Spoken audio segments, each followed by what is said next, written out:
This evening. Our job is to facilitate a debate between the two candidates tonight. Before we introduce them, we want to share the rules of the debate with the audience at home. Former President Trump will be on the left side of the screen. President Biden will be appearing on the right. A coin toss determined their positions. Each candidate will have 2 minutes to answer a question and 1 minute each for responses and rebuttals. An additional minute for follow-up, clarification, or response is at the moderator's discretion. When it's time for a candidate to speak, his microphone will be turned on and his opponent's microphone will be turned off. Should a candidate interrupt when his microphone is muted, he will be difficult to understand for viewers at home. At the end of the debate, each candidate will get 2 minutes for closing statements. There is no studio audience tonight. Pre-written notes, props, or contact with campaign staff are not permitted during the debate. By accepting our invitation to debate, both candidates and their campaigns agreed to accept these rules. Now, please welcome the 46th President of the United States, Joe Biden. Folks, how are you?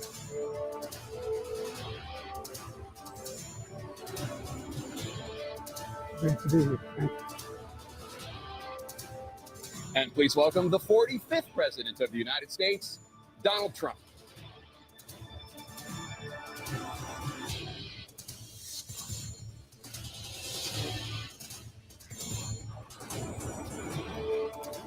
Gentlemen, thanks so much for being here. Let's begin the debate, and let's start with the issue that voters consistently say is their top concern, the economy. President Biden, inflation has slowed, but prices remain high. Since you took office, the price of essentials has increased. For example, a basket of groceries that cost $100 then now costs more than $120. And typical home prices have jumped more than 30%. What do you say to voters who feel they are worse off under your presidency than they were under President Trump? We got to take a look at what I was left when I became president, what Mr. Trump left me. We had an economy that was in free fall. The pandemic was so badly handled. Many people were dying. All he said was, it's not that serious. Just inject a little bleach into your arm. You'll be all right. The economy collapsed. There were no jobs. Unemployment rate rose to 15%. It was terrible. And so what we had to do is try to put things back together again. And that's exactly what we began to do. We created 15,000 new jobs. We brought out a position where we have 800,000 new manufacturing jobs, but there's more to be done. There's more to be done. Working class people are still in trouble.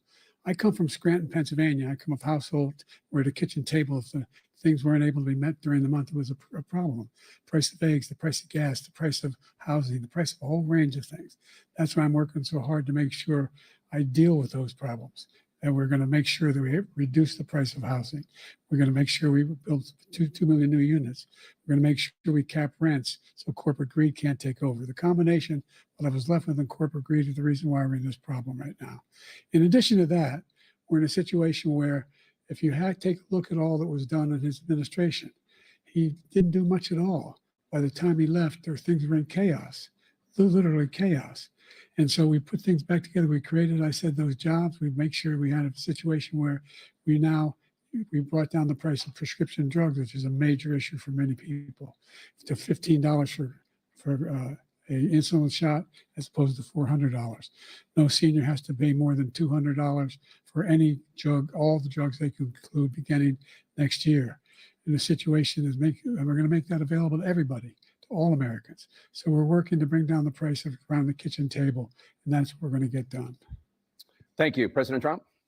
We had the greatest economy in the history of our country. We have never done so well. Everybody was amazed by it. Other countries were copying us. We got hit with COVID. And when we did, we spent the money necessary so we wouldn't end up in a Great Depression, the likes of which we had in 1929. By the time we finished, so we did a great job. We got a lot of credit for the economy, a lot of credit for the military, and no wars and so many other things. Everything was rocking good. But the thing we never got the credit for, and we should have, is getting us out of that COVID mess. He created mandates that was a disaster for our country. But other than that, we had given them back a country where the stock market actually was higher than pre-COVID, and nobody thought that was even possible. The only jobs he created are for illegal immigrants and bounce back jobs, a bounce back from the COVID. He has not done a good job. He's done a poor job, and inflation's killing our country. It is absolutely killing us. Thank you. President Biden? Well, look, the greatest economy in the world. He's the only one who thinks that, I think. I don't know anybody else who thinks he had the greatest economy in the world. And, the fact of the matter is that we find ourselves in a situation where his economy, he rewarded the wealthy. He had the largest tax cut in American history, $2 trillion. He raised a deficit larger than any president has in any one term. He's the only president other than Herbert Hoover who's lost more jobs than he had when he began, since Herbert Hoover. The idea that he did something that was significant. And the military, when he was president, they were still killing people in Afghanistan. He didn't do anything about that. When he was president, we were still finding ourselves in a position where you had a notion that we were this safe country. The truth is, I'm the only president this century that doesn't have this decade, that doesn't have any troops dying anywhere in the world like he did. President Trump, I want to follow up if I can. Am I allowed to respond to him? Well, I'm going to ask you a follow-up. You can do whatever you want with the minute that we give you. I want to follow up. You want to impose a 10% tariff on all goods coming into the U.S. How will you ensure that that doesn't drive prices even higher? It's not going to drive them higher. It's just going to cost countries that have been ripping us off for years, like China and many others, in all fairness to China. It's going to just force them to pay us a lot of money, reduce our deficit tremendously, and give us a lot of power for other things. But he made a statement. The only thing he was right about is I gave you the largest tax cut in history. I also gave you the largest regulation cut in history. That's why we had all the jobs. And the jobs went down and then they bounced back. And he's taking credit for bounce back jobs. You can't do that. He also said he inherited 9% inflation. No, he inherited almost no inflation, and it stayed that way for 14 months. And then it blew up under his leadership because they spent money like a bunch of people that didn't know what they were doing, and they don't know what they were doing. It was the worst, probably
majority of constitutional scholars supported Roe when it was decided, supported Roe.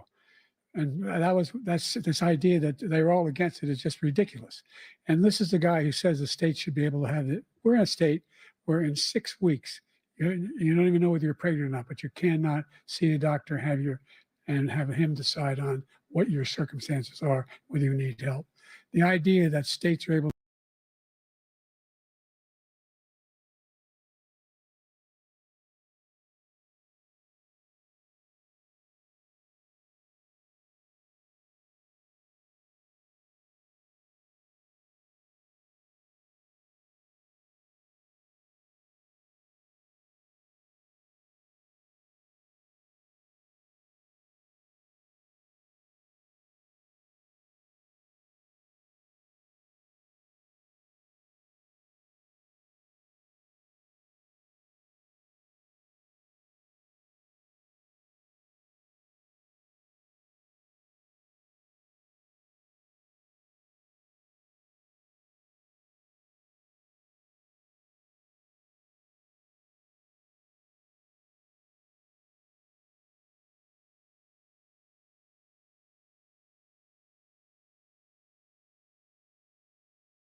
decision. In many cases, it's the opposite.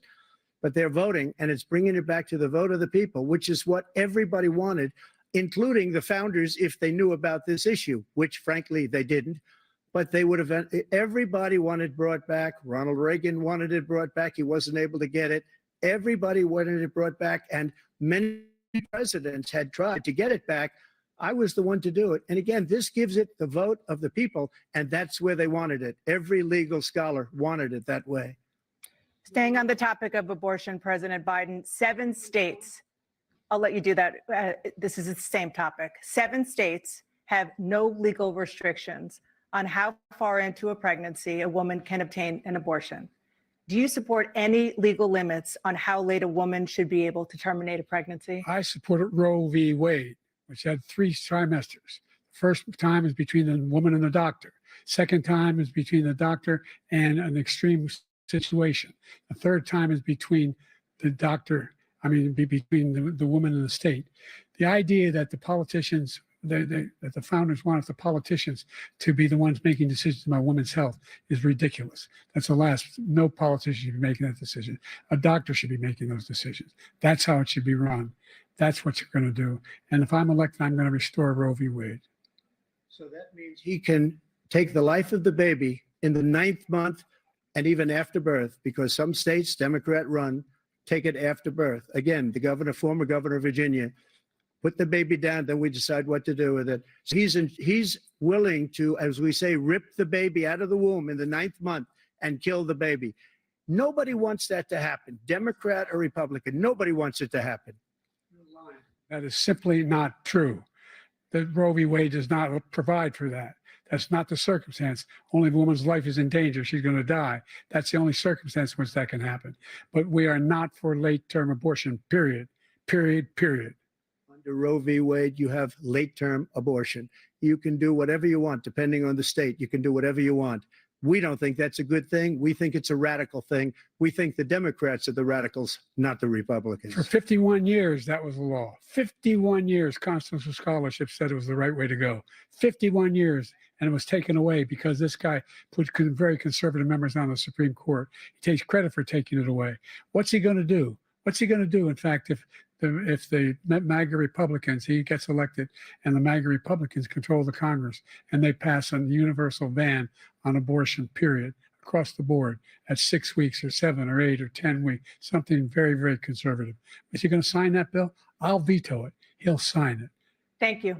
Let's turn now to the issue of immigration and border security. President Biden, a record number of migrants have illegally crossed the southern border on your watch, overwhelming border states and overburdening cities such as New York and Chicago, and in some cases causing real safety and security concerns. Given that, why should voters trust you to solve this crisis? Because we worked very hard to get a bipartisan agreement that not only changed all of that, it made sure that we are in a situation where you had no circumstance where they could come across the border with the number of border police there are now. We significantly increased the number of asylum officers. Significantly, by the way, the Border Patrol endorsed my position.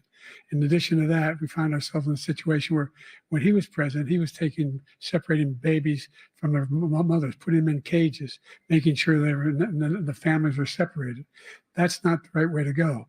What I've done since I've changed the law, what's happened? I've changed it in a way that now you're in a situation where there are 40% fewer people coming across the border illegally. That's better than when he left office. And I'm going to continue to move until we get the total ban on the total initiative relative to what we can do with more border patrol and more asylum officers. President Trump? I really don't know what he said at the end of that sentence. I don't think he knows what he said either. Look, we had the safest border in the history of our country. The border, all he had to do was leave it. All he had to do was leave it. He decided to open up our border, open up our country to people that are from prisons, people that are from mental institutions, insane asylum, terrorists. We have the largest number of terrorists coming into our country right now, all terrorists, all over the world, not just in South America, all over the world. They come from the Middle East, everywhere, all over the world, they're pouring in. And this guy just left it open. And he didn't need legislation because I didn't have legislation. I said, close the border. We had the safest border in history. In that final couple of months of my presidency, we had, according to Border Patrol, who is great, and by the way, who endorsed me for president, but I won't say that, but they endorsed me for president. Brandon, just speak to him. But look, we had the safest border in history. Now we have the worst border in history. There's never been anything like it. And people are dying all over the place, including the people that are coming up in Thank you, caravans. President Trump. President Biden? The only terrorist who's done anything crossing the border is one who came along and killed three, under his administration, killed an Al-Qaeda person come in his administration, killed three American soldiers. That's the only terrorist that's there. I'm not saying that no terrorist ever got through, but the idea they're emptying their prisons, we're welcoming these people. That's simply not true. There's no data to support what he said. Once again, he's exaggerating, he's lying. President Trump, staying on the topic of immigration, you've said that you're going to carry out, quote, the largest domestic deportation operation in American history, unquote. Does that mean that you will deport every undocumented immigrant in America, including those who have jobs, including those whose spouses are citizens, and including those who have lived here for decades? And if so, how will you do it? Just 1 second. He said we killed three people. The people we killed are al-Baghdadi and Soleimani, the two greatest terrorists, biggest terrorists anywhere in the world. And it had a huge impact on everything, not just border, on everything. He's the one that killed people with a bad water, including hundreds of thousands of people dying and also killing our citizens when they come in. We are living right now in a rat's nest. They're killing our people in New York, in California, in every state in the union, because we don't have borders anymore. Every state is now a border. And because of his ridiculous, insane, and very stupid policies, people are coming in and they're killing our citizens at a level that we've never seen. We call it migrant crime. I call it Biden migrant crime.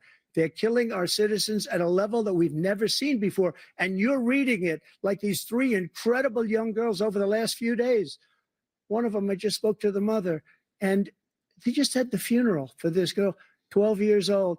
This is horrible what's taken place. What's taken place in our country, we're literally an uncivilized country now. He doesn't want it to be. He just doesn't know. He opened the borders. Nobody's ever seen anything like.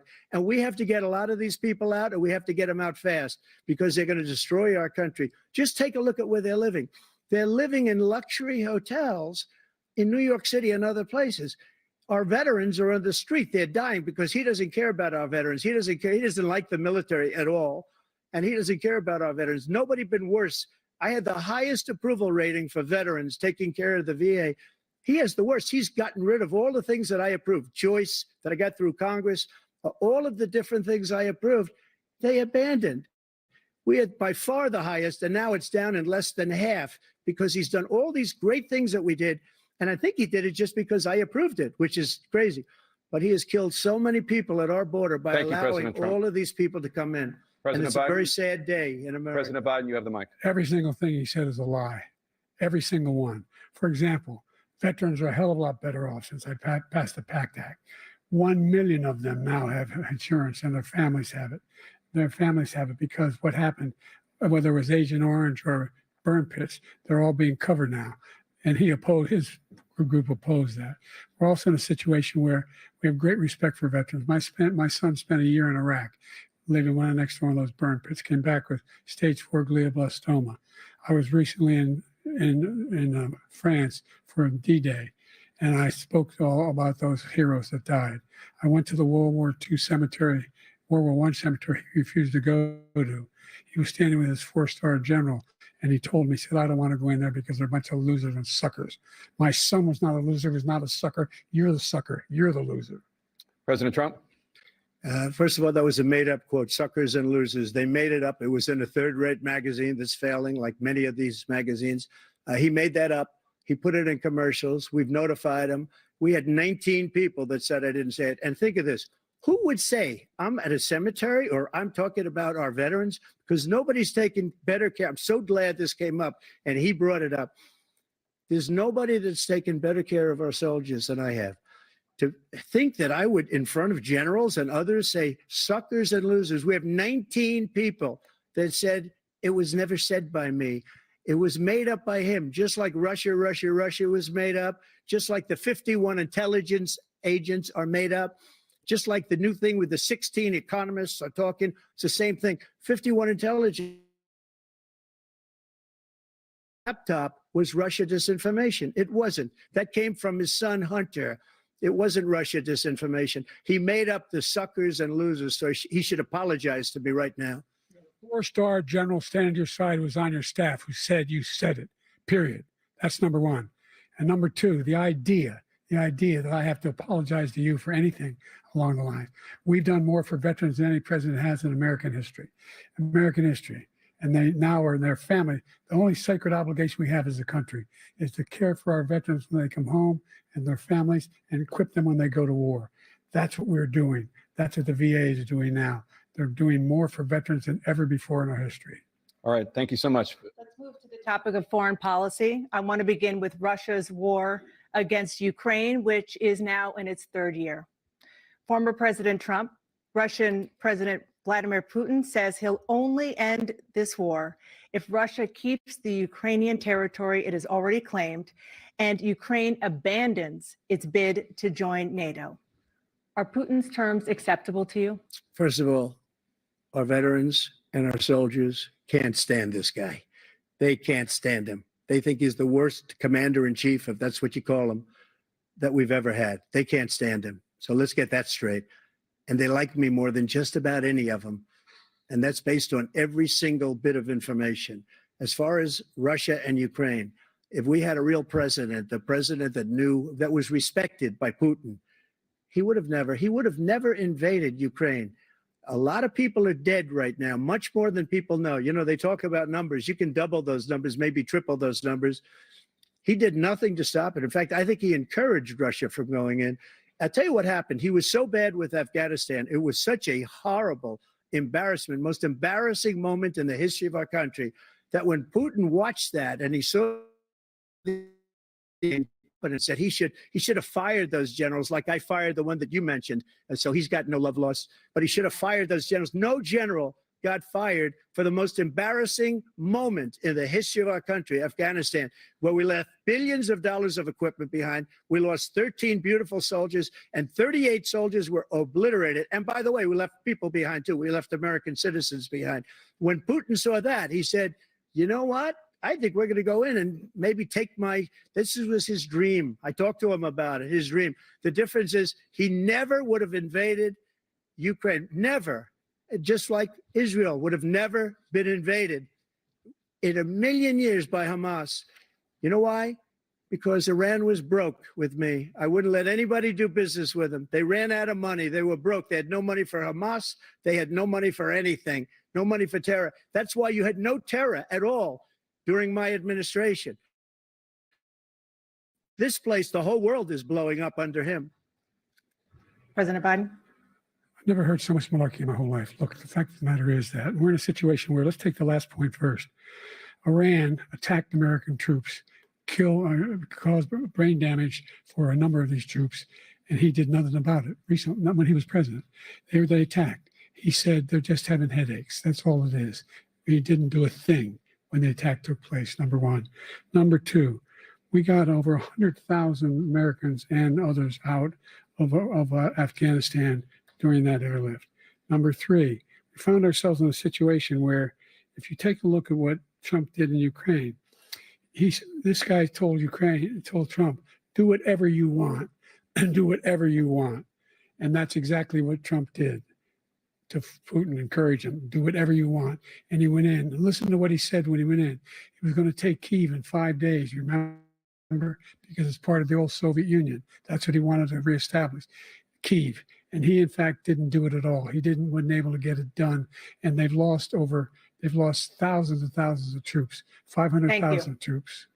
President Trump, I I'm never gonna come back said to you that. for 1 minute. I just want to go back to my original question, which is, are Putin's terms acceptable to you? Keeping the territory in Ukraine? Acceptable. No, they're not acceptable. But look, this is a war that never should have started. If we had a leader in this war, he led everybody along.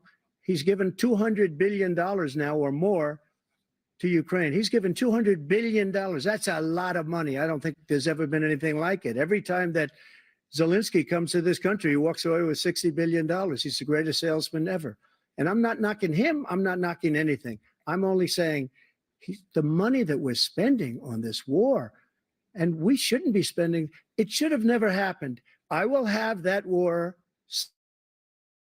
settled between Putin and Zelensky as president-elect before I take office on January 20th. I'll have that war settled.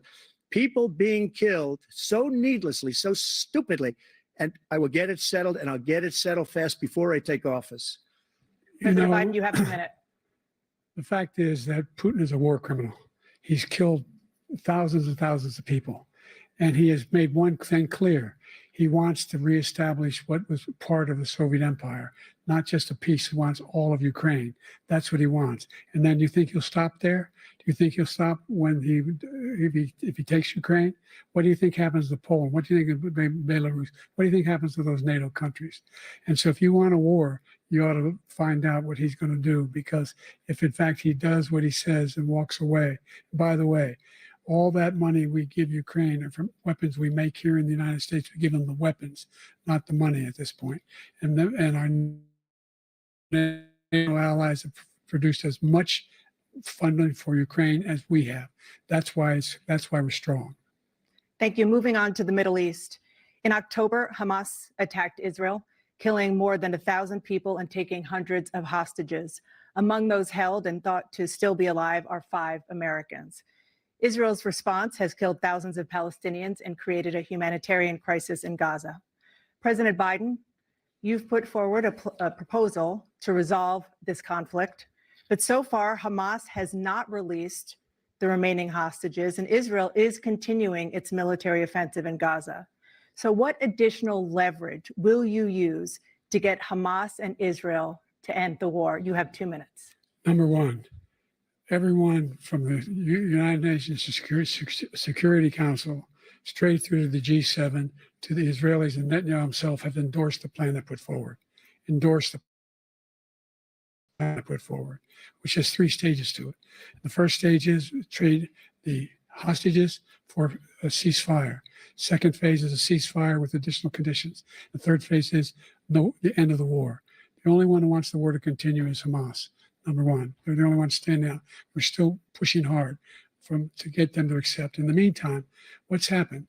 In Israel, we're finding that the only thing I've denied Israel was 2,000-pound bombs. They don't work very well in populated areas. They kill a lot of innocent people. We're providing Israel with all the weapons they need and when they need them. And by the way, I'm the guy that organized the world against Iran when they had a full-blown intercontinental ballistic missile attack on Israel. No one was hurt. No one Israeli was accidentally killed, and it just stopped. We saved Israel. We are the biggest producer of support for Israel of anyone in the world.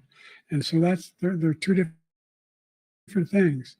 Hamas cannot be allowed to be continued. We continue to send our experts and our intelligence people as to how they can get Hamas like we did bin Laden. You don't have to do it. And by the way, they've been greatly weakened, Hamas, greatly weakened, and they should be. They should be eliminated. But you've got to be careful for using certain weapons among population centers. Just going back to Ukraine for 1 second. We have an ocean separating us. The European nations together have spent 100 billion, or maybe more than that, less than us. Why doesn't he call them and say, you got to put up your money like I did with NATO? I got them to put up hundreds of billions of dollars. The Secretary General of NATO said Trump did the most incredible job I've ever seen. They wouldn't have any, they were going out of business. We were spending almost 100% of the money was paid by us. He didn't do that. He's getting all, you got to ask these people to put up the money. We're over $100 billion more spent, and it has a bigger impact on them because of location, because we have an ocean in between. You got to ask them. As far as Israel and Hamas, Israel's the one that wants to go. He said the only one who wants to keep going is Hamas. Actually, Israel is the one, and you should let him go and let him finish the job. He doesn't want to do it. He's become like a Palestinian, but they don't like him because he's a very bad Palestinian. He's a weak one. President Biden, you have a minute. I've never heard so much foolishness. This is a guy who wants to get out of NATO. Are you going to stay in NATO? He's going to pull out of NATO.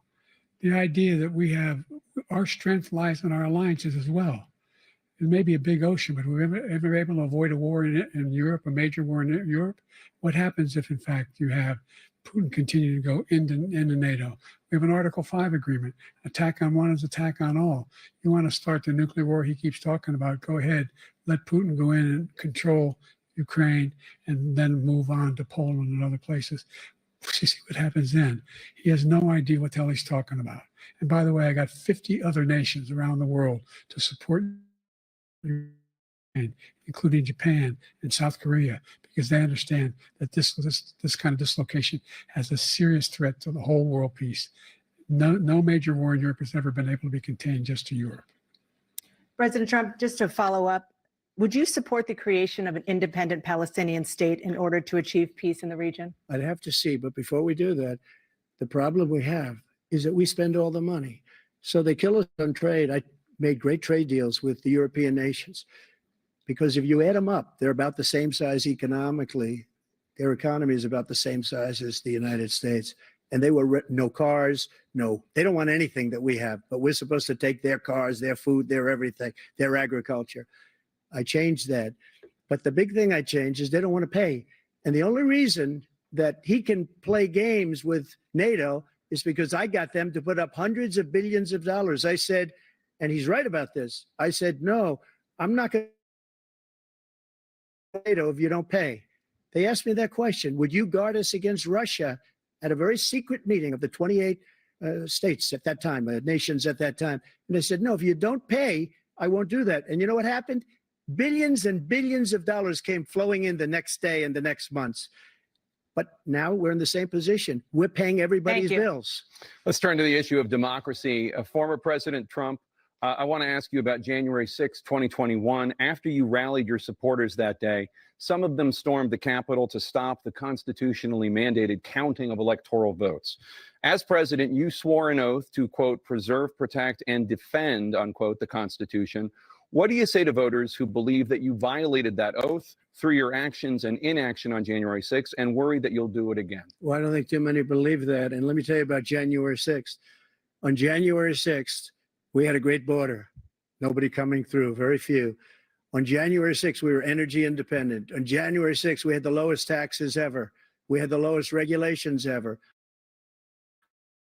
January 6th, we were respected all over the world. All over the world, we were respected. And then he comes in and we're now laughed at. We're like a bunch of stupid people.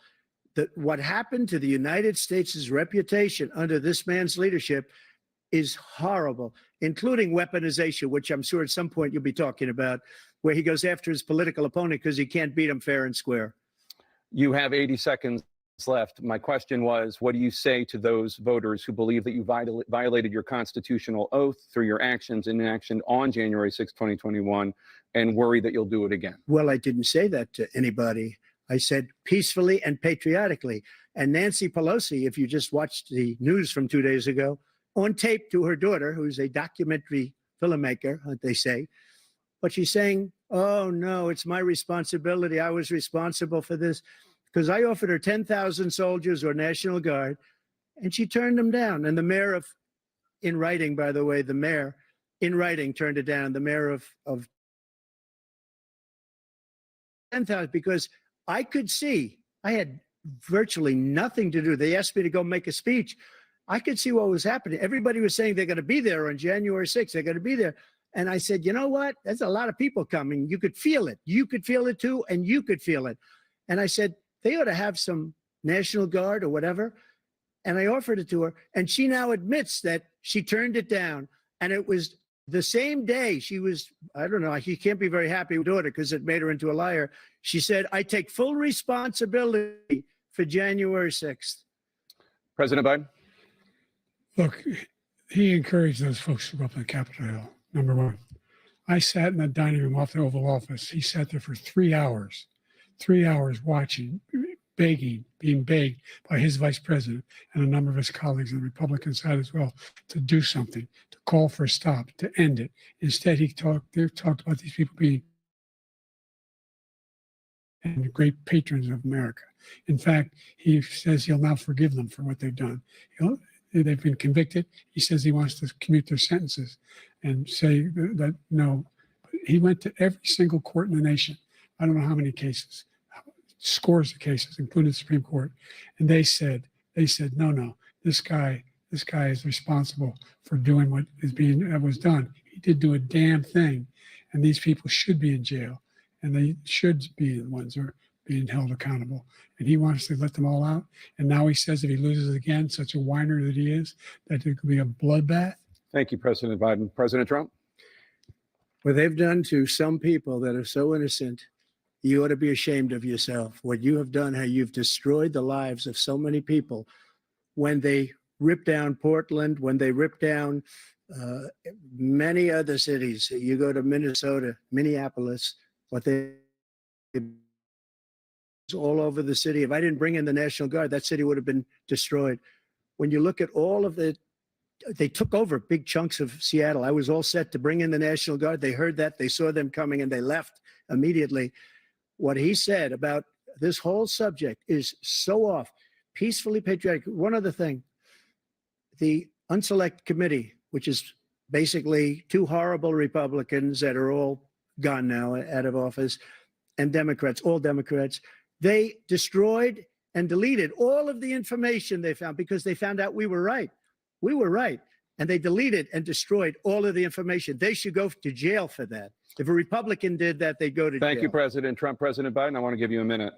The only person on this stage is a convicted felon is the man I'm looking at right now.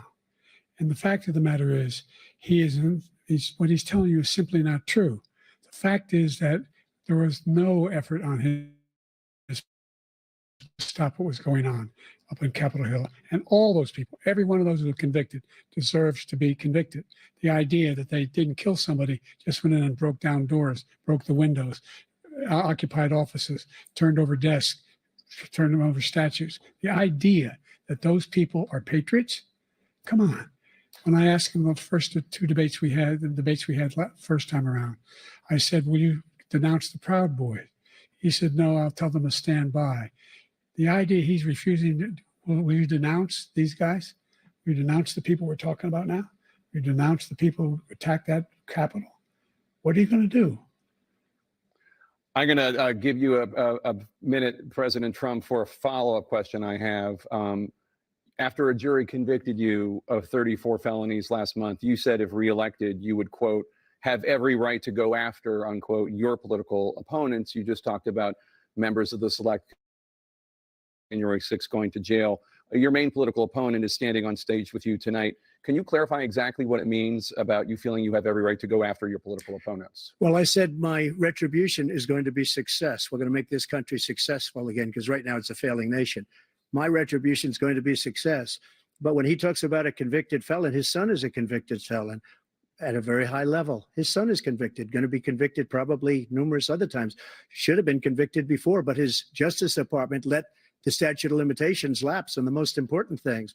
But he could be a convicted felon as soon as he gets out of office. Joe could be a convicted felon with all of the things that he's done. He's done horrible things. All of the death caused at the border, telling the Ukrainian people that we're going to want $1 billion or you change the prosecutor.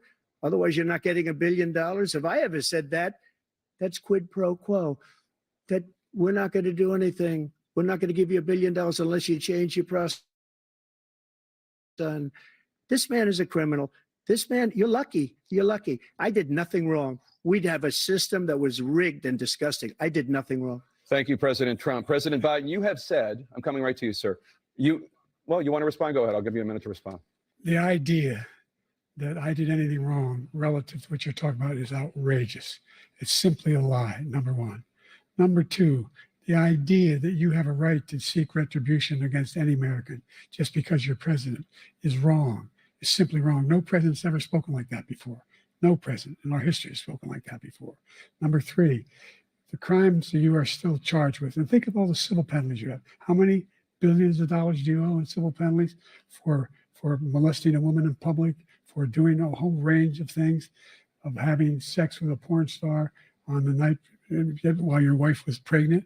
I mean, what are you talking about? You have the moral. Give you a minute, sir. I didn't have sex with a porn star, number one. Number two, that was a case that was started and moved. They moved a high-ranking official, a DOJ, into the Manhattan DA's office to start that case. That case is going to be appealed and won. We had a very terrible judge, a horrible judge, Democrat. The prosecutor were all high-ranking Democrats, appointed people, and both the civil and the criminal. He basically went after his political opponent because he thought it was going to damage me. But when the public found out about these cases, because they understand it better than he does, he has no idea what these cases are. But when they found out about these cases, you know what they did? My poll numbers went up, way up. You know that because you're reporting it. And we took in more money in the last 2 weeks than we've ever taken in the history of any campaign. I don't think any campaign has ever taken. Hundreds of millions of dollars came pouring in because the public knows it's a scam. And it's a guy that's after his political opponent because he can't win fair and square. Thank you, President Trump. President Biden, you have said, quote, Donald Trump and his MAGA Republicans are determined to destroy American democracy. Do you believe that the tens of millions of Americans who are likely to vote for President Trump will be voting against American democracy? The more they know about what he's done, yes, the more they know about what he's done. And there's a lot more coming. He's got a lot of cases down the road coming around. He's got a whole range of issues he has to face. I don't know what the juries will do, but I do know he has a real problem. And so the fact that, could you ever think you hear any president say that I'm going to seek retribution? Do you ever hear any president say that I thought Hitler had some good ideas? What got me involved to run in the first place after my son had died, I decided in Iraq, because of Iraq, I said I wasn't going to run again until I saw what happened in Charlottesville, Virginia. People coming out of the woods carrying swastikas on torches, and singing the same anti-Semitic bile they sang when back in Germany. And the young woman got killed. I spoke to the mother, and they asked him, they said, what do you think of those people? The ones that got killed, the one who tried to stop it, and the ones he said, I think they're fine people on both sides. What American president would ever say Nazis coming out of fields, carrying torches, singing the same anti-Semitic bile, carrying swastikas were fine people? This is a guy who says Hitler's done some good things. I'd like to know what they are. The good things Hitler's done, that's what he said. This guy has no sense of American democracy. President Trump.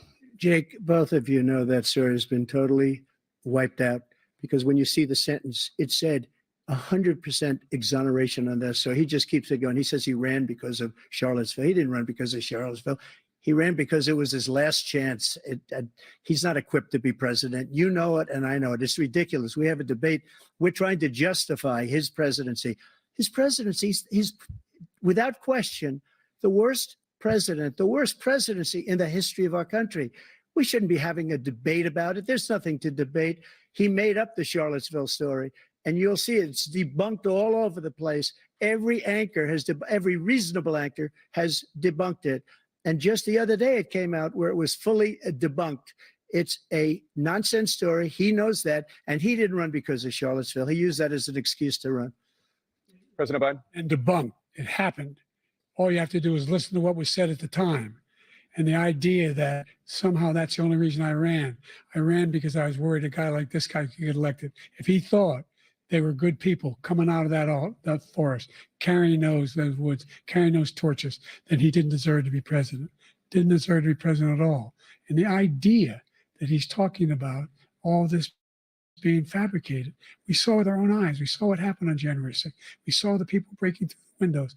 We saw people occupying his own vice president. Look, there's a reason why 40 of his 44 top cabinet officers refused to endorse him this time. His vice president hasn't endorsed him this time. So why? Why? They know him well. They serve with him. Why are they not endorsing him? Thank you, President Biden. We're going to be right back with more from the CNN presidential debate.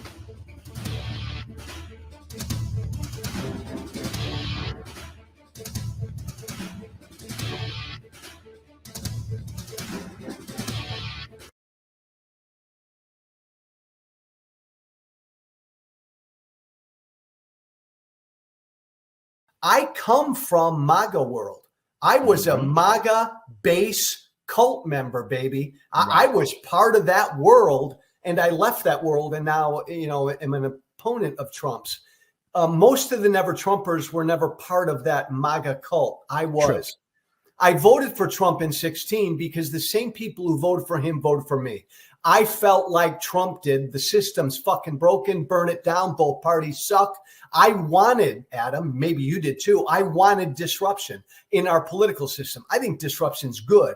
Yeah. Turns out Trump is an evil disruptor. And I did not pay enough attention to that. Once he got elected, I started paying attention to him. And even though Helsinki was my final straw, a month into his presidency, I came home from doing my radio show, sat down at dinner with my wife. I looked at her and I said, this isn't going to end well for us. I mean, if you think about it, Donald Trump is not really pro-America. He's pro-him.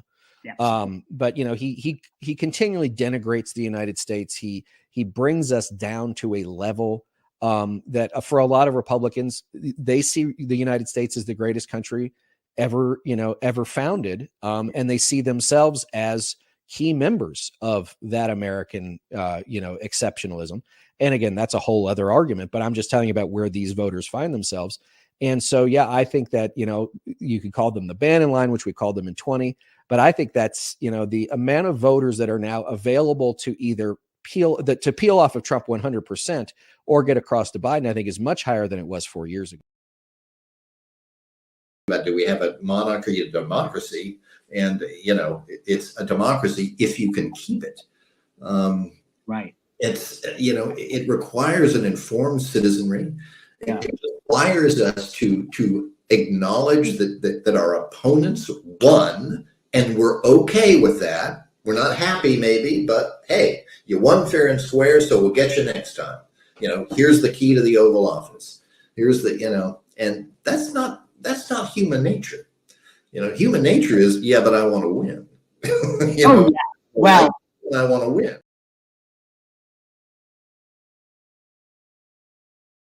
Once a lot of people had decided that they would vote for Donald Trump, it became a zero-sum game. That is, they always defended him. They never called him out. They always found excuses to avoid it. They were not able to do two things at once, which is what a person, I think, with moral integrity would do, which is to say, look, I agree with Donald Trump in terms of his judicial appointments or his views on the southern border or whatever. But at the same time, I have to acknowledge that his moral depravity, his lawlessness, his crudity, his dehumanization of others is really problematic too. And I need to give voice to that. That's what almost never happens.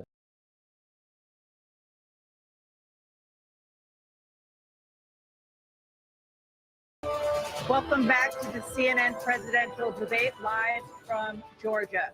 Let's talk about persistent challenges you both faced in your first terms and you'd certainly face again in a second term. President Biden, while Black unemployment dropped to a record low under your presidency, Black families still earned far less than white families.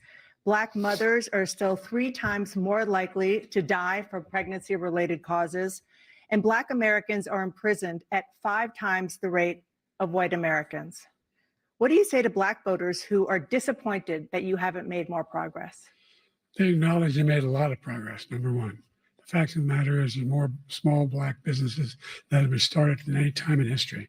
Number two, the wages of Black unemployment is the lowest level it's been in a long, long time. Number three, we're finding how Americans and dealing with the segregation that exists among these corporate operations that collude to keep people out of their houses. And in addition to that, we find that the impact on the choice that Black families have to make relative to childcare is incredibly difficult. When we did the first major piece of legislation in the past, I was able to reduce Black childcare costs. I cut them in half. We got to make sure we provide for childcare costs. We got to make sure, because when you provide those childcare protections, you increase economic growth because more people can be in the job market. So there's more to be done, considerably more to be done. But we've done a great deal so far, and I'm not letting up, and they know it. You have 49 seconds left. What do you say to Black voters who are disappointed with the for being disappointed? Inflation is still hurting them badly. For example, I provided for the idea that any Black family first-time home buyer should get a $10,000 tax credit to be able to buy their first home so they can get started. I made sure that we're in a situation where all those Black families and those Black individuals who provided had to take out student loans that were ballooning, that if they were engaged in nursing, doctor, and anything having to do with volunteerism, if they paid their bills for 10 years on their student debt, all the rest was forgiven after 10 years. Millions have benefited from that. And we're going to do a whole lot more for Black families. Thank you, President Trump. And he caused the inflation. He's blaming inflation, and he's right. It's been very bad. He caused the inflation, and it's killing Black families and Hispanic families and just about everybody. It's killing people. They can't buy groceries anymore. They can't. You look at the cost of doubled and tripled and quadrupled. They can't live. They're not living anymore. He caused this inflation. I gave him a country with essentially no inflation. It was perfect. It was so good. All he had to do is leave it alone. He destroyed it with his Green New scam and all this money that's being thrown out the window. He caused inflation. As sure as you're sitting there, the fact is that his big kill on the Black people is the millions of people that he's allowed to come in through the border. They're taking Black jobs now, and it could be 18, it could be 19 and even 20 million people. They're taking Black jobs and they're taking Hispanic jobs, and you haven't seen it yet, but you're going to see something that's going to be the worst in our history. Thank you. President Biden? There was no inflation when I became president. You know why? The economy was flat on its back, 15% unemployment. He decimated the economy, absolutely decimated the economy. That's why there was time. There were no jobs. We provided thousands of millions of jobs for individuals who are in all communities, including minority communities. We made sure that they have health insurance. We have covered, if the ACA has increased, I made sure that they're $8,000 per person in a family to get written off for health care. But this guy wants to eliminate that. They tried 50 times. He wants to get rid of the ACA again, and they're going to try again if they win. We find ourselves in a position where the idea that we're not doing any, we put more police on the street than any administration has. He wants to cut the cops. We're providing for equity and making sure people have a shot to make it. There's a lot going on, but in inflation, he caused it by his tremendous malfeasance in the way he handled the pandemic. Thank you. Another persistent challenge is the climate crisis. 2023 was the hottest year in recorded history. the country are confronting the devastating effects of extreme heat, intensifying wildfires, stronger hurricanes, and rising sea levels. Former President Trump, you've vowed to end your opponent's climate initiatives, but will you take any action as president to slow the climate crisis? Well, let me just go back to what he said about the police, how close the police are to him. Almost every police group in the nation from every state is supporting Donald J. Trump. Almost every police group. And what he's done to the black population is horrible, including the fact that for 10 years he called them super predators. We can't, in the 1990s, we can't forget that. Super predators was his name. And he called it to them for 10, and they've taken great offense at it. And now they see it happening. But when they see what I did for criminal justice reform and for the historically black colleges and universities, where I funded them and got them all funded, and the opportunity zones with Tim, as you know, Tim Scott was incredible. He did a great job, great senator from South Carolina. He came to me with the idea, and it was a great idea. It's one of the most successful economic development acts ever in the country, opportunity zones. And the biggest beneficiary are blacks. And that's why we have the best numbers with them in maybe ever. They're saying ever. I read this morning where ever, the best numbers. He's lost much of the black population because he's done a horrible job for black people. He's also done a horrible job for Hispanics. But wait till you see these millions of people pouring into our country, and they're going to take the jobs, and it's already started, and you haven't seen anything yet. It's a disaster. You've 38 seconds left. President Trump, will you take any action as president to slow the climate crisis? So I want absolutely immaculate clean water, and I want absolutely clean air, and we had it. We had H2O. We had the best number.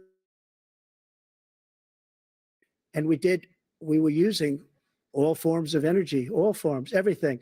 And yet, during my 4 years, I had the best environmental numbers ever. And my top environmental people gave me that statistic just before I walked on the stage, actually. I don't know where the hell he's been. The idea that anything he said is true. I passed the most extensive climate change legislation in history. We find ourselves, and by the way, black colleges, I came up with $15 billion for HBCUs, historic black universities and colleges, because they don't have the kind of contributors that they have to build these laboratories and the like. Any black student is capable in college of doing any white student can do. They just don't have the money, but now they'll be able to get those jobs in high tech. We're in a situation where the idea that he is claiming to have done something, the cleanest water, he hadn't done a damn thing for the environment. He pulled out of the Paris Peace Accord, Climate Accord. I immediately joined it because if we reach 1.5 degrees Celsius at any one point, there's no way back. The only existential threat to humanity is climate change. And he didn't do a damn thing about it. He must undo all that I've done. The Paris Accord was going to cost us $1 trillion, and China nothing, and Russia nothing, and India nothing. It was a ripoff of the United States. And I ended it because I didn't want to waste that money because they treat us horribly. We were the only ones who was costing us money. Nobody else was paying into it. And it was a disaster. But everything that he said just now, I'll give you an example. I heard him say before insulin. I'm the one that got the insulin down for the seniors. I took care of the seniors. What he's doing is destroying all of our medical programs because the migrants coming in, they want everybody. And look, I have the biggest heart on the stage, I guarantee you that. And I want to take care of people. But we're destroying our country. They're taking over our schools, our hospitals, and they're going to be taking over Social Security. He is destroying Social Security, Medicare, and Medicaid.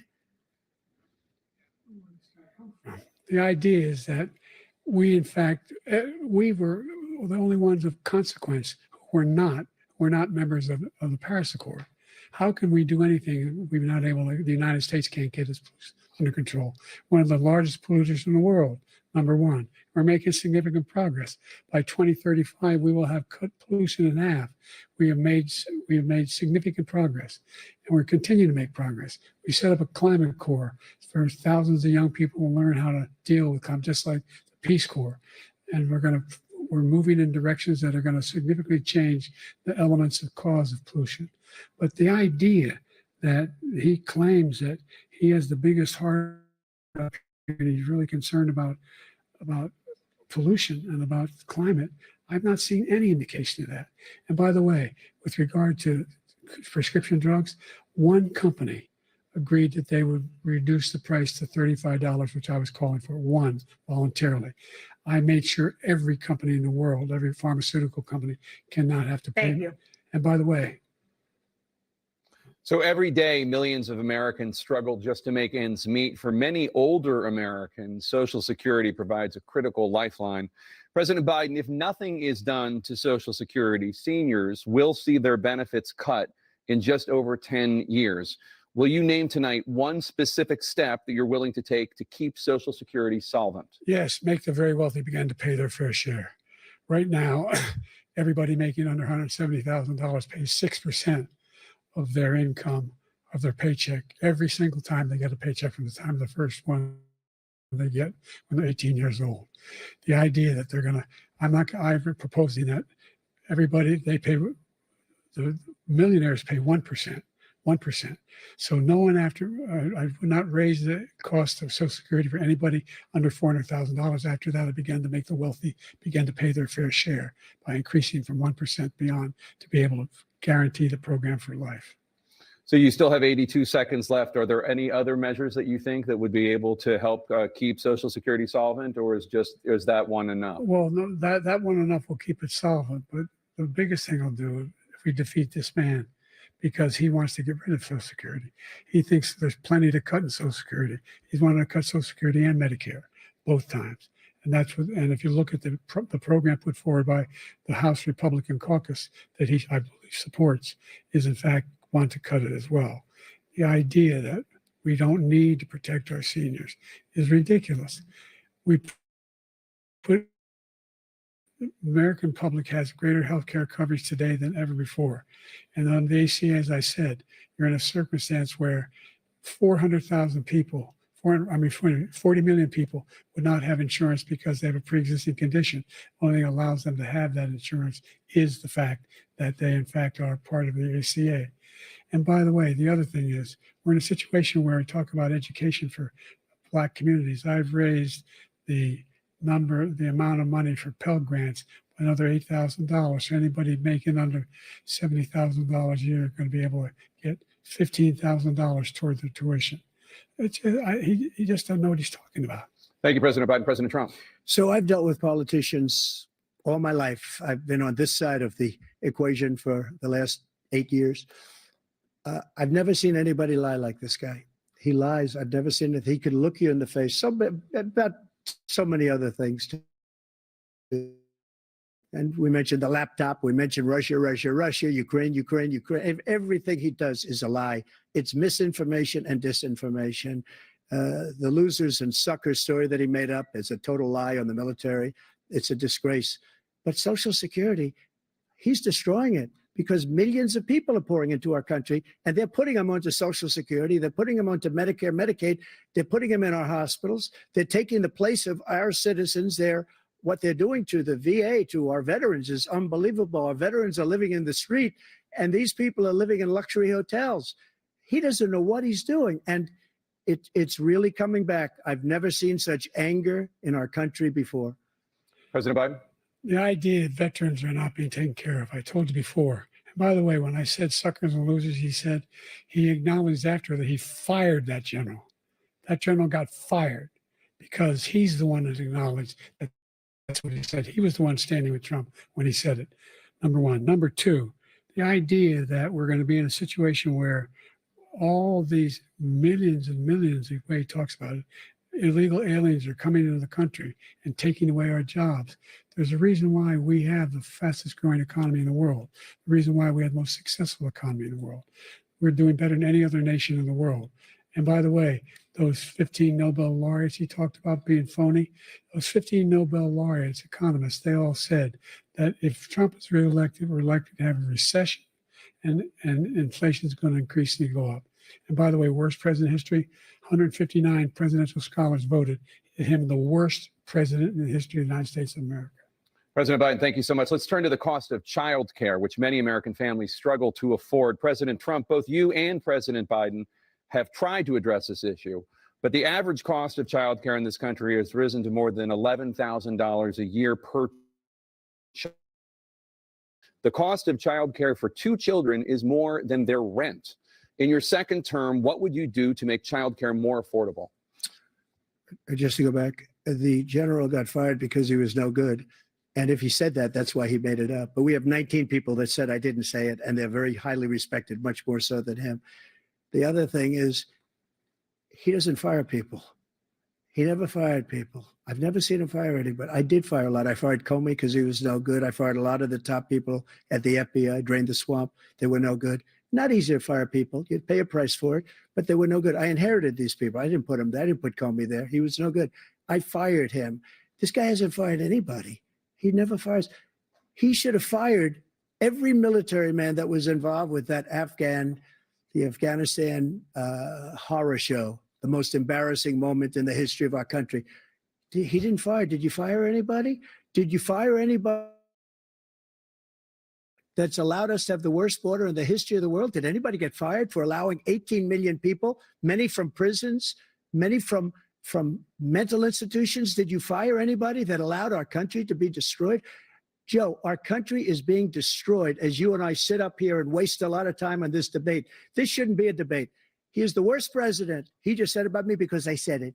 But look, he's the worst president in the history of our country. He's destroyed our country. Now, all of a sudden, he's trying to get a little tough on the border. He came out with a nothing deal, and it reduced it a little bit, like this much. It's insignificant. He wants open borders. He wants our country to either be destroyed or he wants to pick up those people as voters. And I don't think we just can't let it happen. If he wins this election, our country doesn't have a chance, not even a chance, of coming out of this rut. We probably won't have a country left anymore. That's how bad it is. He is the worst in history by far. Thank you, President Trump. President Biden? We're the most admired country in the world. We're the United States of America.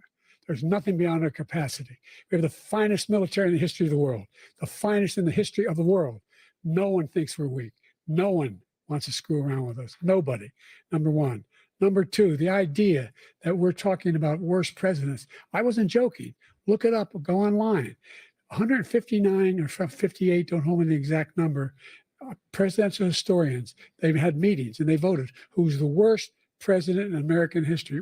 One through best to worst. They said he was the worst in all of American history. That's a fact. That's not conjecture. He can argue they're wrong, but that's what they voted. The idea that he is doing anything to deal with child care, he did virtually nothing to child care. We should significantly increase the child care tax credit. We should significantly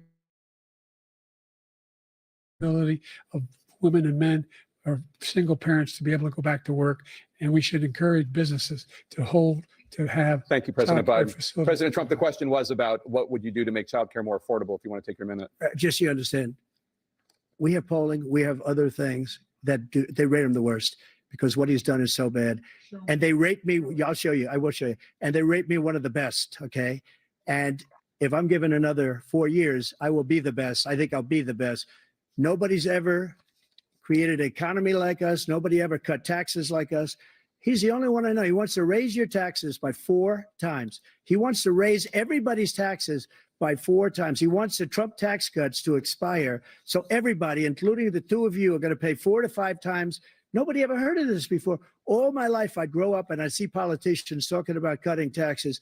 When we cut taxes, as I said, we did more business. Apple and all bringing money back into our country. The worst president in history by far, and everybody knows it. President Biden? Look, the fact of the matter is that he's dead wrong about, he's increased the tariff, he will increase the taxes on middle-class people. I said I'd never raise a tax on anybody making less than $400,000. I didn't. But this tariff is 10% tariffs. Everything coming in the country, you know what the economists say? That's going to cost the average American $2,500 a year more because they're going to have to pay the difference in food and all the things that were imported. Number two, he's in a situation where he talks about how he has not raised, he somehow helped the middle class. Middle class have been devastated by you. Now you want a new tax cut of $5 trillion over the next 10 years, which is going to fundamentally bankrupt the country.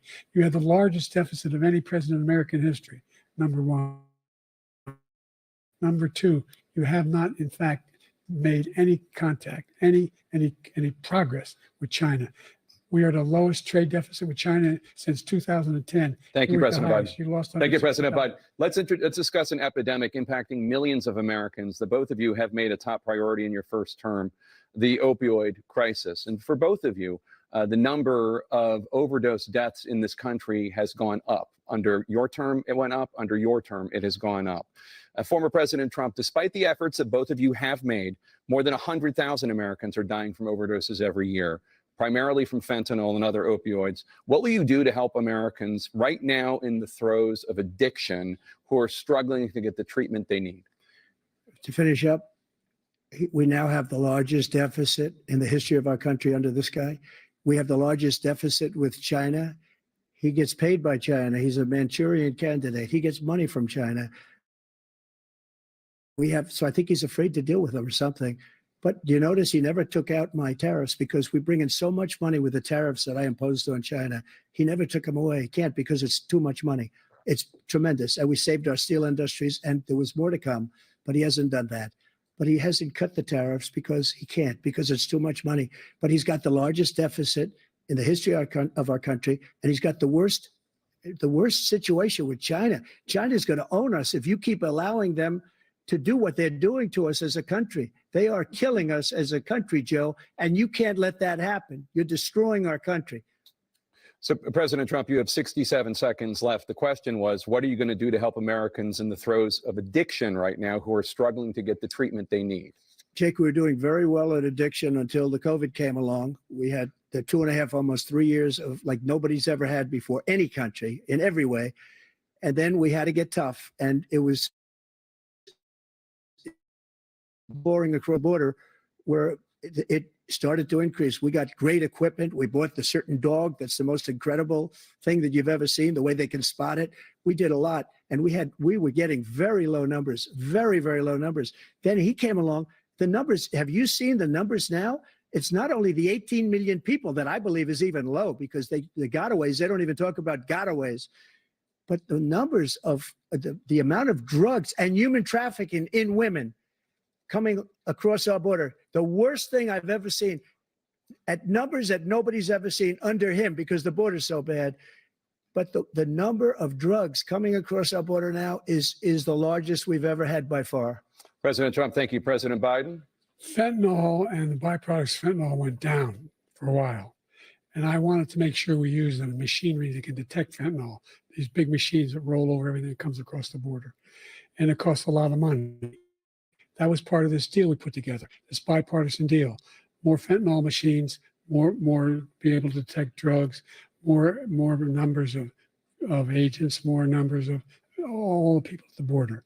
And when we had that deal done, he called his Republican colleagues, said, don't do it. It's going to hurt me politically. No, he never argued it's not a good bill. It's a really good bill. We need those machines. We need those machines. And we're coming down very hard in every country in Asia in terms of precursors for fentanyl. And Mexico is working with us to make sure they don't have the technology to be able to put it together. That's what we have to do. We need those machines.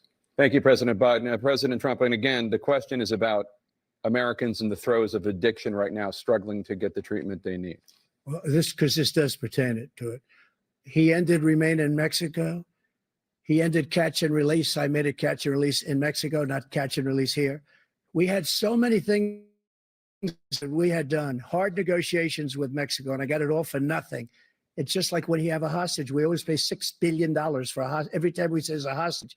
Now we have a hostage, a Wall Street Journal reporter, I think a good guy, and he's over there because Putin is laughing at this guy, probably asking for billions of dollars for the reporter. I will have him out very quickly as soon as I take office. Before I take office, I said by literally as soon as I win the election, I will have that reporter out. He should have had him out a long time ago, but Putin's probably asking for billions and billions of dollars because this guy pays it every time. We had 2 cases where we paid $6 billion for 5 people. I got 58 people out and I paid essentially nothing. Thank you, President Trump. Dana? Let's turn to concerns that voters have about each of you. President Biden, you would be 86 at the end of your second term. How do you address concerns about your capability to handle the toughest job in the world well into your 80s? Well, first of all, I spent half my career being criticized as being the youngest person in politics. I was the second youngest person ever elected to the United States Senate, and now I'm the oldest. This guy's 3 years younger and a lot less competent. I think that just look at the record. Look at what I've done. Look how I've turned around the horrible situation he left me. As I said, 15 million new jobs, 800,000 manufacturing jobs, more investment in America, over billions of dollars in private investment in enterprises that we are growing. By the way, we brought off a lot of people. Well, the whole idea of computer chips, we used to have 40% of the market. We invented those chips, and we lost it because he was sending people to find the cheapest jobs overseas and then bring home a product. So I went to South Korea. I convinced Samsung to invest billions of dollars here in the States. And guess what? Those fabs, they call them, to build these chips, those fabs pay over $100,000. You don't need a college degree for them. And there's billions, about $40 billion already being invested and being built right now in the United States, creating significant jobs for Americans from all over the world. President Biden, you have 40 seconds left. Would you like to add anything? Yeah, I would. The idea that somehow we are this failing country. I never heard a president talk like this before. We're the envy of the world. Name me a single major country president who wouldn't trade places with the United States of America for all our problems and all our opportunities. We're the most progressive country in the world in getting things done. We're the strongest country in the world. We're a country in the world who keeps our word, and everybody trusts us, all of our allies and those who he coddles up to, from Kim Jong-un, who he sends love letters to, and Putin, etc. They don't want to screw around with us. Thank you. Former President Trump, to follow up, you would be 82 at the end of your second term. What do you say to voters who have concerns about your capabilities to serve? Well, I took 2 tests, cognitive tests. I aced them, both of them, as you know. We made it public. He took none. I'd like to see him take one, just one, a real easy one. Like go through the first 5 questions. He couldn't do it. But I took 2 cognitive tests. I took physical exams every year. And, you know, we knock on wood wherever we may have wood, that I'm in very good health. I just won 2 club championships, not even senior, 2 regular club championships. To do that, you have to be quite smart, and you have to be able to hit the ball a long way. And I do it. He doesn't do it. He can't hit a ball 50 yards. He challenged me to a golf match. He can't hit a ball 50 yards. I think I'm in very good shape. I feel that I'm as in good a shape as I was 25, 30 years ago. Actually, I'm probably a little bit lighter, but I'm in it was years ago. I feel very good. I feel the same. But I was willing to take a cognitive test. And you know what? If I didn't do well, I aced them. Dr. Ronnie Jackson, who's a great guy when he was White House doctor. And then I took another one, a similar one. And one of them said they've never seen anybody ace him. Thank you. President Biden? You can see he is 6'5" and only 223 pounds, or 235 pounds. Well, you said 6'4", 200. Well, anyway, that's what anyway, just take a look at what he says he is and take a look at what he is. Look, I'd be happy to have a driving contest with him. I got my handicap, which when I was vice president, down to a 6. But by the way, I told you before, I'm happy to play golf if you carry your own bag. Think you can do it? That's the biggest lie. He's a 6 handicap of all. I was at 8 handicap. Yeah. 8. Never. But I had, you know how many? I know you swing. Let's not act like children. President Trump, we're going to turn Let's not act like children. to a specific concern that voters have about you. Will you pledge tonight that once all legal challenges have been exhausted, that you will accept the results of this election, regardless of who wins, and you will say right now that political violence in any form is unacceptable? Well, I shouldn't have to say that, but of course I believe that. It's totally unacceptable. And if you would see my statements that I made on Twitter at the time, And also my statement that I made in the Rose Garden, you would say is one of the strongest statements you've ever seen. In addition to the speech I made in front of, I believe, the largest crowd I've ever spoken to. And I will tell you, nobody ever talks about that. They talk about a relatively small number of people that went to the Capitol and in many cases were ushered in by the police. And as Nancy Pelosi said, it was her responsibility, not mine. She said that loud and clear. But the answer is, election is fair, free, and I want that more than anybody. And I'll tell you something.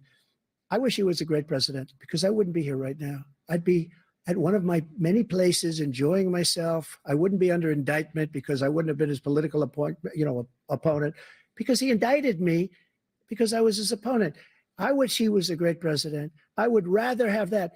I wouldn't be here. I don't mind being here. But the only reason I'm here is he's so bad as a president that I'm going to make America great again. We're going to make America great again. We're a failing nation right now. We're a seriously failing nation.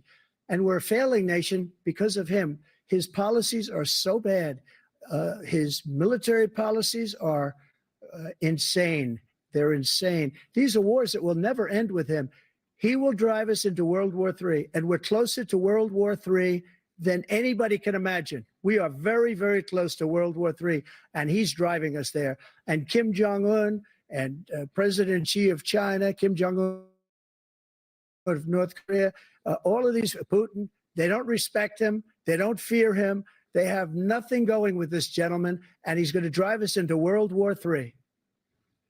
You want a World War III, let him follow and win, and let Putin say, do what you want, NATO. Just do what you want. There's a thing called Article 5. An attack on one is attack on all, and required response. The idea, I can't think of a single major leader in the world who wouldn't trade places with the job I've done and what they've done. Because we are a powerful nation. We have wonderful people. It's because of the people, not me. It's because of the American people.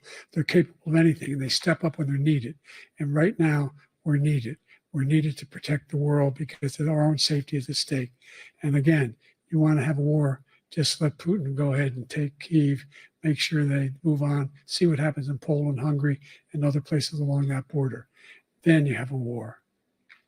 President Trump, as I come back to you for a follow-up, the question was, will you accept the election regardless of who wins? Just to finish what he said, if I might, Russia, they took a lot of land from Bush. They took a lot of land from Obama and Biden. They took no land, nothing from Trump, nothing. He knew not to do it. He's not going to play games with me. He knew that. I got along with him very well, but he knew not to play games. He took nothing from me. But now he's going to take the whole thing from this man right here. That's a war that should have never started. It would have never started ever with me. And he's going to take Ukraine. And, you know, you asked me a question before, would you do this with? He's got us in such a bad position right now with Ukraine and Russia because Ukraine's not winning that war. He said, I will never settle until such time. They're running out of people. They're running out of soldiers. They've lost so many people. It's so sad. They've lost so many people, and they've lost those gorgeous cities with the golden domes that are 1,000 years old, all because of him and stupid decisions. I would have never attacked if I were President Trump, president. the question was, will you accept the results of the election, regardless of who wins? Yes or no, please. If it's a fair and legal and good election, absolutely. I would have much rather accepted these, but the fraud and everything else was ridiculous. And if you want, we'll have a news conference on it in a week, or we'll have another one of these in a week. But I will absolutely, there's nothing I'd rather do. It would be much easier for me to do that than I'm running again. I wasn't really going to run until I saw the horrible job he did. He's destroying our country. I would be very happy to be someplace else in a nice location someplace. And again, no indictments, no political opponent stuff, because it's the only way he thinks he can win. But unfortunately, it's driven up my numbers and driven them up to a very high level because the people understand it. Let's see what your numbers are when this election is over. Let's see. You're a whiner. When you lost the first time, you continued, you appealed and appealed to courts all across the country. Not one single court in America said any of your claims state or local, none. But you continue to provoke this lie about somehow there's all this misrepresentation, all this stealing. There is no evidence of that at all. And I tell you what, I doubt whether you'll accept it because you're such a whiner. The idea if you lose again, you accepting anything, you can't stand the loss. Something snapped in you when you lost the last time. We'll be right back with more from the CNN presidential debate, live from Georgia.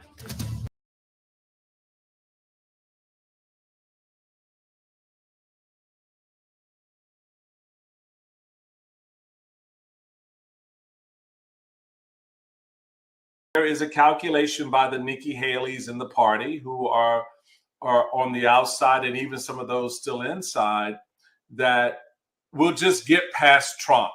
In 2028, you know, I will look much better to Republicans having compromised myself now. A, they will have forgotten, and B, they will be so glad Trump is away that they'll come running into our arms. And what I'm trying to tell these poor fools is stop being so stupid and naive. That's not how this is going to work. That's like saying, oh, all of a sudden, all the people who wanted to kill Mike Pence on January 6th are suddenly not, okay, Mike, all is forgiven. We put the noose back in the closet and we've taken down the scaffold. Come on back and be our presidential nominee.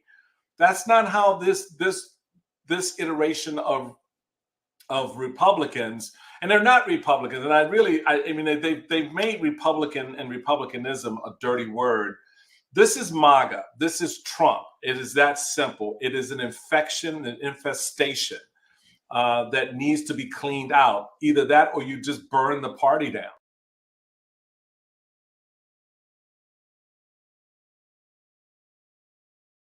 In the exchanges that I've had with Trump supporters, and I know a lot of them, they would not, for the most part, they would not concede that Trump is lying about the election.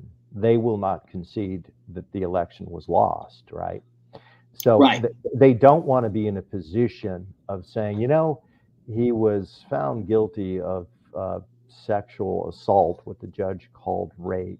And he did lead an insurrection against the Capitol, and he did try a coup attempt, and he did invite hostile foreign powers to interfere in the election. And he is found guilty on fraud, and he has been indicted four times and 91 counts. They wouldn't concede all of those things because obviously that's a nearly impossible position to defend. So what do? What does the mind do? It engages in denialism.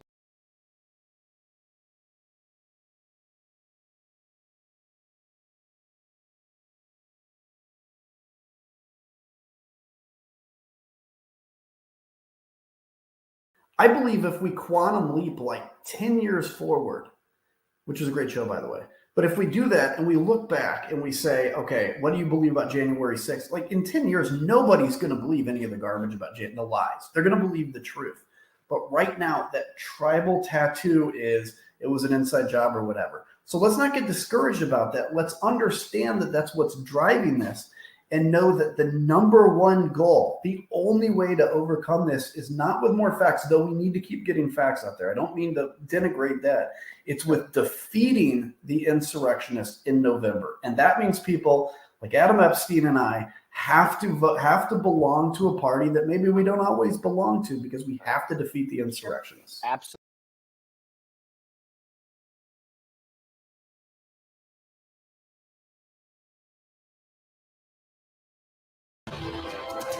It is now time for the candidates to deliver as predetermined by a coin toss. We're going to begin with you, President Biden. You have 2 minutes. We've made significant progress from the debacle that was left by President Trump in his last term. We find ourselves in a situation where, number one, we have to make sure that we have a fair tax system. I ask anyone out there in the audience or anyone out watching this debate, do you think the tax system is fair?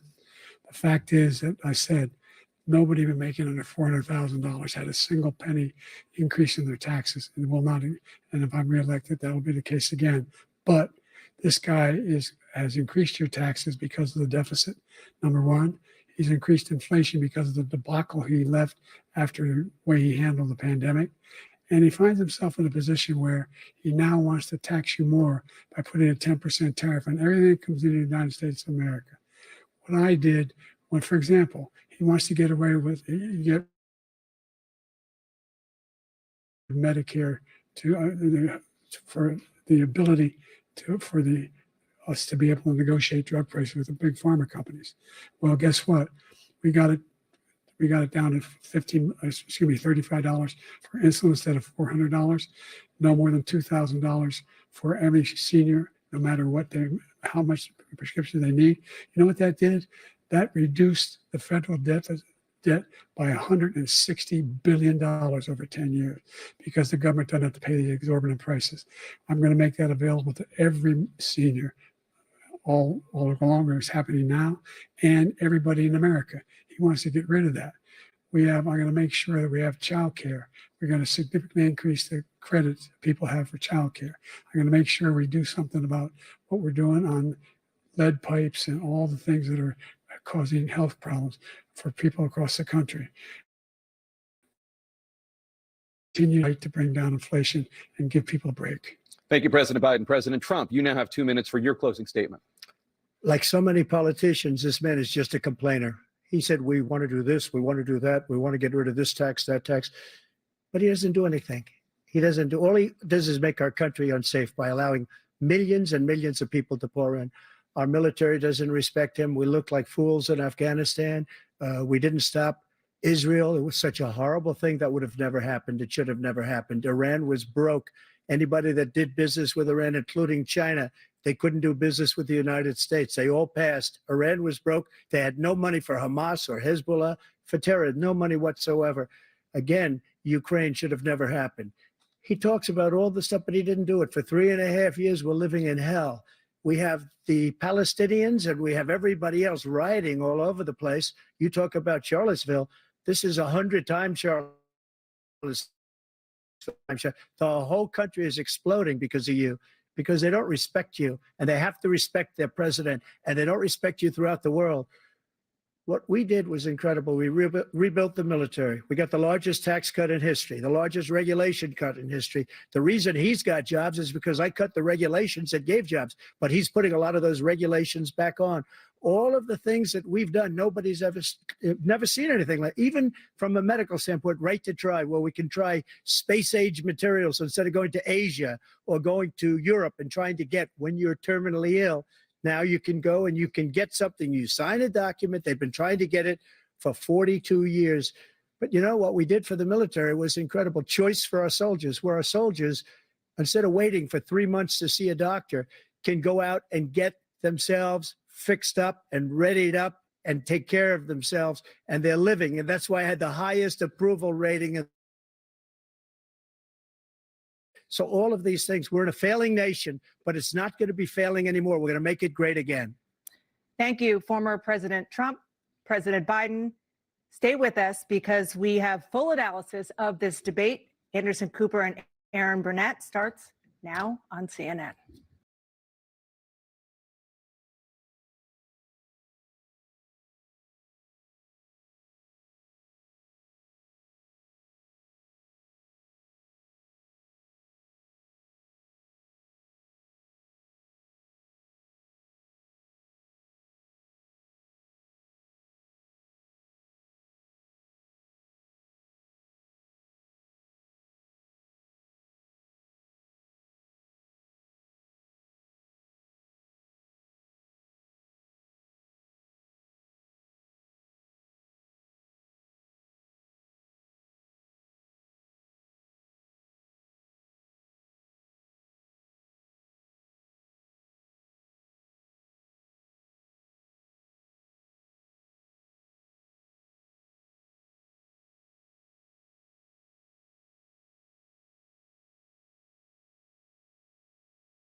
3 out of 4 white evangelicals or more went for Trump rather than Nikki Haley.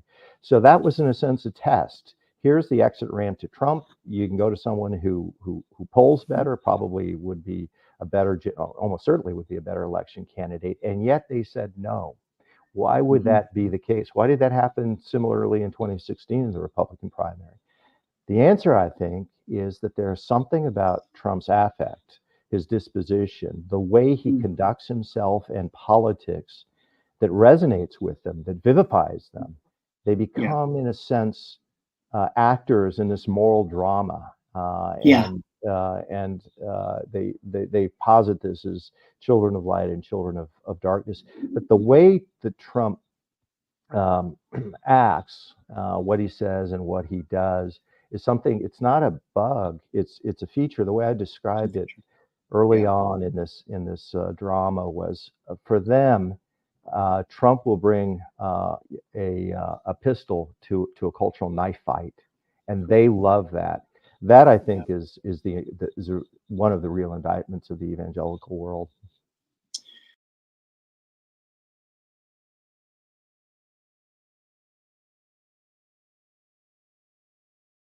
I come from MAGA world.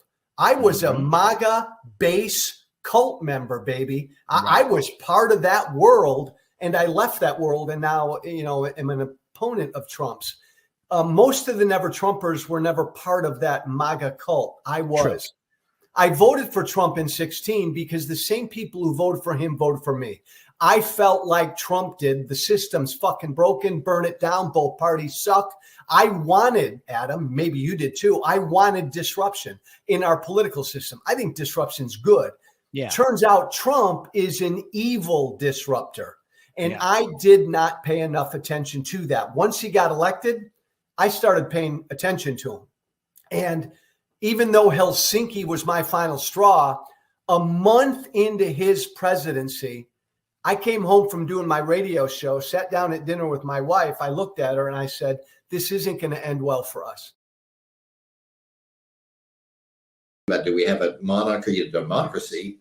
And, it's a democracy if you can keep it. It's, it requires an informed citizenry. It requires us to acknowledge that our opponents won, and we're okay with that. We're not happy, maybe, but hey, you won fair and square, so we'll get you next time. Here's the key to the Oval Office. Here's the, and that's not human nature. Human nature is, but I want to win. Well, I want to win.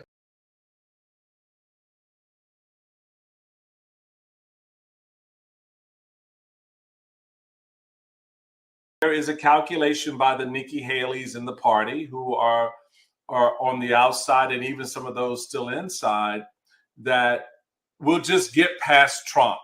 In 2028, I will look much better to Republicans, having compromised myself now. A, they will have forgotten, and B, they will be so glad Trump is away that they'll come running into our arms. And what I'm trying to tell these poor fools is, stop being so stupid and naive. That's not how this is going to work. That's like saying, all of a sudden, all the people who wanted to kill Mike Pence on January 6th are suddenly not, okay, Mike, all is forgiven. We put the noose back in the closet and we've taken down the scaffold. Come on back and be our presidential nominee. That's not how this iteration of Republicans, and they're not Republicans. And I mean, they've made Republican and Republicanism a dirty word. This is MAGA. This is Trump. It is that simple. It is an infection, an infestation that needs to be cleaned out. Either that or you just burn the party down.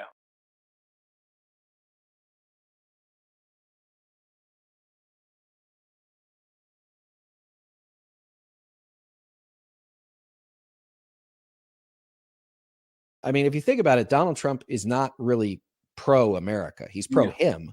But he continually denigrates the United States. He brings us down to a level that for a lot of Republicans, they see the United States as the greatest country ever founded, and they see themselves as key members of that American, exceptionalism. And again, that's a whole other argument, but I'm just telling you about where these voters find themselves. And so, yeah, I think that, you could call them the Bannon line, which we called them in 20, but I think that's, the amount of voters that are now available to either peel off of Trump 100% or get across to Biden, I think is much higher than it was 4 years ago.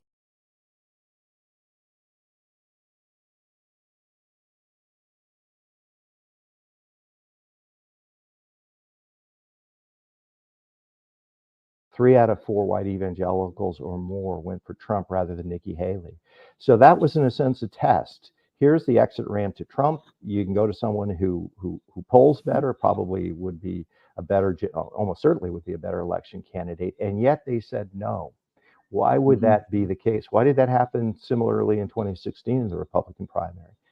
The answer, I think, is that there's something about Trump's affect, his disposition, the way he conducts himself and politics that resonates with them, that vivifies them.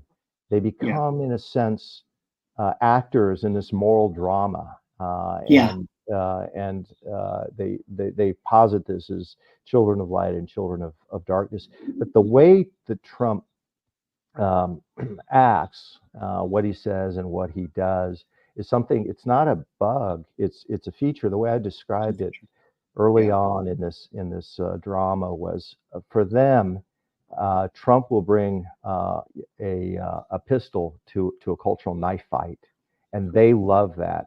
That, I think, is one of the real indictments of the evangelical world.